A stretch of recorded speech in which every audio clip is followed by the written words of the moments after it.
অচেনা এক রাস্তায় এগিয়ে চলছি। লক্ষ্য উদ্দেশ্য নতুন একটি এলাকা আপনাদের সামনে এক্সপ্লোর করব। আসসালামু আলাইকুম রহমতুল্লাহ। সবাই কেমন আছেন? আশা করি ভালো আছেন। নতুন একটি ভিডিওতে আপনাদেরকে স্বাগতম। বিশেষ করে আমার ভিডিও প্রবাসী ভাইয়েরা অনেক বেশি পরিমাণ দেখে থাকেন। তো আমি বিভিন্ন চর অঞ্চলে সাধারণত ভিডিও করে থাকি। সো আজকেও নতুন একটা চরে যাচ্ছি। এই এলাকার কিছু লোকের রিকোয়েস্ট ছিল এবং এর মাঝে বলে রাখা তো সেই তালাশের মঞ্জুল করিম ভাই ইতিমধ্যে এই চর নিয়ে ভিডিও করেছে। বাংলাদেশের সারিয়াকান্দি উপজেলা, নদীমাতৃক একটি উপজেলা। এই উপজেলার বেশিরভাগই নদী। এই নদী চালুয়াবাড়ি ইউনিয়নের শিমুলতাইর গ্রামে, অর্থাৎ শিমুলতাইর চরে এখন যাচ্ছি। খুব সকালবেলা শহর থেকে বের হয়েছি। এর মাঝে পাকুল্লে এসে নাস্তা করেছি। এখন প্রায় 2 কিলোমিটার হাঁটলাম। এখন পর্যন্ত কোনো যানবাহন পাওয়া যায়নি। মোটামুটি এখন শুষ্ক মৌসুম হওয়ার কারণে ঘোড়ার গাড়ি চলে, এখন সেটাও নেই। তারপরেও সেই গ্রামের দিকে গিয়ে যাচ্ছি। আমার ডান পাশে যদি আপনারা লক্ষ্য করেন, সেখানে ভুট্টার গাছ, বাম পাশে মরিচ। প্রকৃতির যে সৌন্দর্য, গ্রাম বাংলার যে সৌন্দর্য, চর অঞ্চলের যে সৌন্দর্য বলবো আমি পাশাপাশি, এবং চর অঞ্চল মানুষের যে রোজগারের একটা ফসলগুলো, সেই ফসলগুলো এখন তারা ঘরে তুলছে। কেউ দেখলাম আশেপাশে ভুট্টা তুলছে। তো আজকে আমার যথারীতি আমার সাথে রয়েছেন গ্রিন মিডিয়ার কর্ণধার মাহিদুল ইসলাম মাহিদ, উনি যাচ্ছে। আমরা আজকে শিমুলতাইর চরের মানুষের জীবন কাহিনী, পাশাপাশি চরের জীবনে মানুষ সুখে কাটে না দুঃখে কাটে, এইটাই তুলে ধরবো। আশা করি আমাদের সাথেই থাকবে।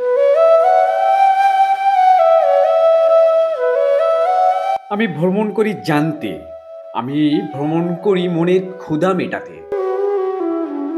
আমি শুধু তাকাই না, আমি গভীরভাবে পর্যবেক্ষণ করি। আমি শুধু আপনাদের ভিডিও দেখাই না, আপনাদেরকে গভীরভাবে পর্যবেক্ষণ করার জন্য চেষ্টা করি। আমি জানতে চাই, আমি গভীরভাবে জানতে চাই, আপনাদেরকে গভীরভাবে জানাতে চাই। আমি যে জায়গায় অবস্থান করছি, আমার পেছনে দেখতে পাচ্ছেন শিমুলতাই সরকারি প্রাথমিক বিদ্যালয় 1907 সালে স্থাপিত। আপনি হিসাব করা যায় প্রায় 120 বছরের কাছাকাছি হচ্ছে। এই অঞ্চল 120 বছর পূর্বে অত্যন্ত সমৃদ্ধ ছিল, সমতল ভূমি ছিল, লোকজনের চাষাবাদের যোগ্য জায়গা ছিল, বাড়িঘর সব কিছু ছিল।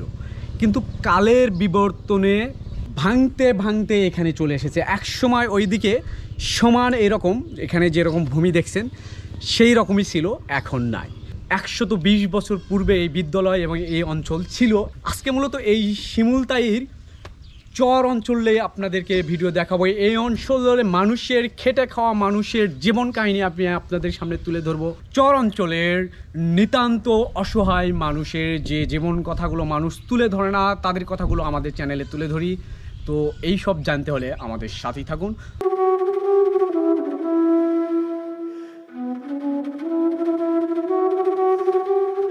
এই যে নদীর পাড় দেখছেন, হয়তোবা এটা কিছু সময়ের মধ্যে বা কিছুদিনের মধ্যে আবার বিলীন হয়ে যেতে পারে।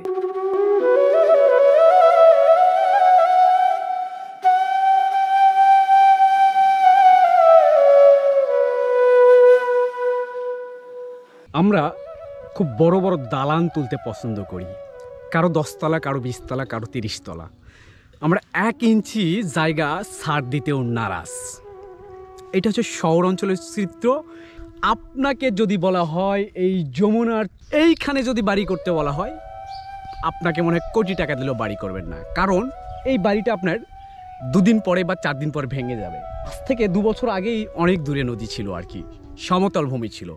ভাঙতে ভাঙতে এখানে এসেছে, 2 দিন পরেও হয়তো বা এখানে থাকবে না। কিন্তু এইখানে বাড়ি করতে হলে আপনি করবেন না। কিন্তু আপনি কি কখনো ভেবেছেন আপনাকে একদিন মরতে হবে? আপনি সুন্দর দালান, সুন্দর বাড়ি, সুন্দর গাড়ি সব কিছু ছেড়ে একদিন যেতে হবে সেই যেখানকার জীবনের কোনো শেষ নেই। তাই আমাদের আজকে এই বাড়ি বা এই দালান কোটা কারো স্থায়ী নয়। তাই আসুন না আমরা পরকালের জন্য কিছু করি।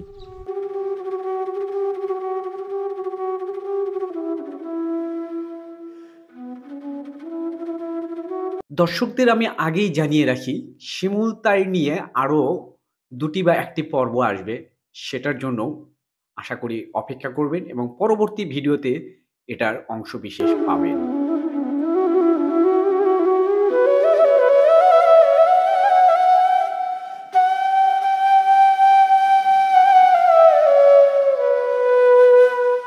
যে কোনো সময় এইটা হয়তো বা আগামী বছর আর দেখতে পারবো না, কারণ প্রতি বর্ষায় এই অঞ্চলে নদী ভাঙে।